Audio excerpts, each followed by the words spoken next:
From the national headquarters of RT America, hello again, everybody. I'm Rick Sanchez. The New York Police Department is announcing that it's going to deploy drones, and it's promising citizens and those of us who care about the possibility of it infringing on our civil liberties that everything's going to be just fine and that there's absolutely nothing to worry about. They're only going to use it in basically emergencies and to regulate traffic and some other things. Now, under normal circumstances, most of us would say that sounds great, right? Sounds great. After all, anything that helps our emergency responders to do their jobs better is good by me. But here's the problem. See, about 15 years ago, when we were told the same thing about our military using drone, most of us said pretty much the same thing. Great, after all, anything that helps our military is good by me. But how's that going? Let's just say that what began as a way that we thought would be used only for finding and targeting a terrorist like Osama bin Laden, who's actually in the midst of planning an attack on us here in America with WMDs. Well, that's not what we got. In fact, what we got is very different. Let me take you through this by going over to the wall, as we often do, to break down some of these. First of all, the countries where on the record we're told that these drones have been used, right? Libya, Syria, Iraq, Yemen, Somalia, Afghanistan, Pakistan, and then all the way over here, we've got the Philippines as well. If you're asking how many people have we killed, about 5,000. That's according to Lindsey Graham, interestingly enough. But that quote came several years ago. So there could be a lot more since Trump took office. And while Obama has been resoundingly criticized for essentially standardizing assassinations by drone, Mr. Trump has also followed suit. According to the Washington Times, Mr. Trump is on pace to surpass Mr. Obama. So what do drones actually do? Well, Predator drones can carry up to 2 Hellfire missiles. This is what it looks like over here. They have about 20-pound warheads designed to actually pierce through metal, pierce through tanks. Then there's this thing. This is called a Reaper drone. This is the Mac Daddy. They feature a payload of about 1.5 tons and can shoot off a combination of Hellfire missiles and 500-pound bombs. They're described as having high, listen to this word, high lethality. Lethality. They can wipe out about just anything around 200 feet away. Now, this means if you're using it to kill one person, like, for example, me, right here where I am, you're probably going to kill everybody within 200 feet of where I am. And who gets killed? Whomever is chosen from a daily target list that's created for assassination that day, even if he's an American citizen. That was actually affirmed during the Obama administration. 4 American citizens were killed. It happens without a trial, by the way. It happens without charges, and it's all secretive. And then who makes the final decision as to who lives or who dies? Generally, it's the President of the United States. However, during the Obama administration, the CIA director can and did make the final decision from a list that's called, you ready for this? It's the official term that's used. It's called the disposition matrix. The disposition matrix. Does it work? Short term? Yes. Long term?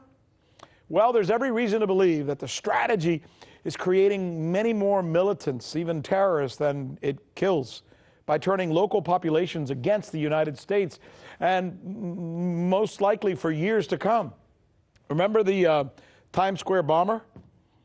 Well, he cited drones as his motivating force. And who knows how many more like him could now be out there. I'm Rick Sanchez. This is RT America, where we do believe stories like this prove that it is time to do news again. All right, let's begin with the drone effect, which seems to have combined the video game fascination with a fascination for quick, efficient kills. These targeted killings may be causing more harm than good when it comes to the worldwide anti-U.S. sentiment that it seems to be creating. And you know who is very difficult on also? The men and the women who are operating these drones from afar. Remember, drones are pilotless planes, right? So that means that the operator is in combat without really being in combat. and he or she pushes what is essentially a kill button. Coming up in just a little bit, right here, we are going to have an interview with a drone operator in just a few minutes who will take us through the effect that it's had on him. For now, let's check out this powerful clip from an RT documentary that we put together. It's called Game of Drones. They are bombing villages. There are villages there. There are houses. There are mud houses. They're bombing them. Sometimes they claim that they've killed a terrorist, and then you see he's alive. So who have they killed? Here's our NRS correspondent, Michelle Greenstein, good enough to join us now to kind of take us through this whole drone thing. How'd we get started? How'd we get here? We started droning people in Afghanistan in 2001, but in order to get here, we basically had to redefine every legal term out of our way. So the U.S. is only supposed to strike if there's an imminent threat. We redefine imminent to have a more flexible meaning. We're also only supposed to target U.S. citizens if capture is not feasible, so we redefine the feasibility standard. But what I think is really significant is that we've completely redefined sovereignty. The U.S. is now entitled to conduct drone strikes. Those countries I just showed. In the countries you just showed, so long as there are militants there that are linked to terrorist groups, with or without that nation's consent. But in Yemen, they're militants because Saudi Arabia decided they're militants. It doesn't really matter how the militants got there, as long as far as the U.S. is concerned, if they're there, we are entitled to conduct drone operations. It seems troubling. I imagine there's legal issues involved. Legal issues we get away. How do we get around those? It's gotten so troubling that even a former president, Jimmy Carter, said that we need to take Washington and make it reverse course. So even a former president, who is actually the person who's entitled to order drone strikes, is saying that this has gotten to a terrible moral standard. You know, can it get worse? I mean, where are we going with this? I think it will. So, I mean, we used to have kind of a lively anti-war movement in this country.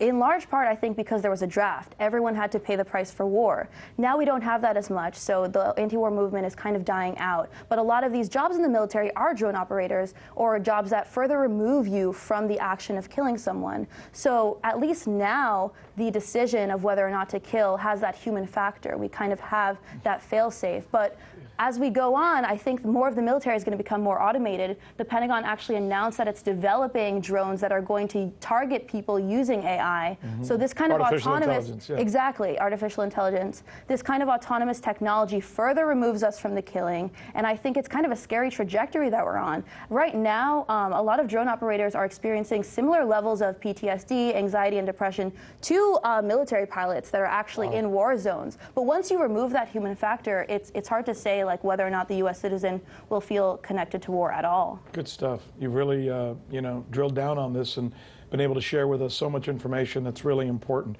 We want to do something now which is, you know, I think also extremely important. We're about to talk to somebody, Michelle, who actually did this. I mean, this person knows what it's like to press the button. We are joined now live from Montana by Brandon Bryant. He is a former drone operator. Brandon, thanks so much for taking time to talk to us tonight.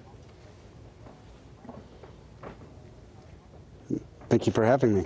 So apparently we have a little bit of a delay, so let me just take you through a series of questions that I think not only we would want to ask journalistically, but I think the average person watching at home would want to ask you as well. What's it like to push that button? Ask away. What's it like to push that button? You know, pressing the button is a really hard thing to kind of describe because it's different for every person. But for me, I come from Montana. I come from Missoula, Montana. I was born and raised here. And I was a hunter and a wrestler. And so I had death in my life and conflict in my life, controlled conflict in my life from a very early age. And then taking someone like me and putting them in a bunker where you half the world away, where the only means of assaulting your enemy are from a voyeuristic standpoint with the press of a button, that taught me that life was cheap. At least that's how these people look at it. And It's not necessarily the same for everybody, because it really probably has to do with intrinsic morals and values of how they were raised and developed. How many people did you kill? I killed 13 people directly, and then when I was leaving my squadron, the 3rd SOS, I was given a certificate that had a series of numbers on them. One was 1,626 enemies killed in action, which were unnamed individuals, and there were 748 high-valued targets, which were named individuals, supposedly. How do you know that the people you were Yeah. killing were truly bad guys? See, that's a tough one, because I can't. I really can't tell you if they were bad guys or not, because with all the reports coming out, my memory, when I bring up missions and things that I've seen, I don't see anything other than people fighting for their homes and surviving, and we're invading. And it's really hard to see a bad person when you're kicking someone's door down and you're going into their homes and you're hurting their people. And whatever reason that we've given ourselves to be able to do this, the ends just doesn't justify the means. But you know what's really different about this? And I was thinking about this before doing the interview with you, and most of us, when we think of war, we think that you see your enemy, right? And he's shooting at you and you're shooting at him, or there's some kind of almost relationship, as antagonistic as it is. In this situation, with what you did, you don't see him, really. Right, he doesn't see you. You're just in some place somewhere and you're pushing a button. How weird is that? So this is what war philosophers, I mean, Sun Tzu would be rolling in his grave if he still had one. But this is where, like, war philosophy has been completely disregarded, because the reason why warriors exist aren't just to fight wars. Any idiot can fight another idiot. The reason why warriors exist is so that they can understand the mental, spiritual, physical, and emotional components that go along with what war does to people and prevent it from getting out of hand. And with drones, we've gotten to this point where when I was in Iraq, I was talking to someone at the bazaar, and they call the drones the white devils, automatic robot killing machines. And because they believe that these things took off from the base, found people randomly doing whatever that they didn't like, and just killed them and then flew back to base. They didn't realize that there were people behind it. And on the battlefield, there is a relationship between you and your enemy. It's kill or be killed. There's that sense of finality. There's that sense of a cusp that is being broached.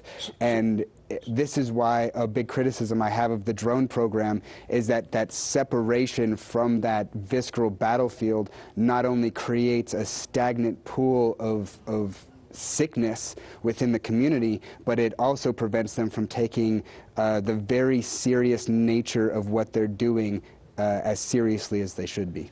Brandon Bryant, good enough to join us from Missoula, Montana. My thanks to you for making the drive and taking time out to take us through this very personal story that you've shared with us. Thanks again, my friend. Yeah, no worries. Thank you. Hey YouTube, thanks for checking out our channel. We hope you enjoyed the video. We have tons of content for you just like this. For more of RT America's one-of-a-kind news and analysis, be sure to subscribe and never stop questioning more.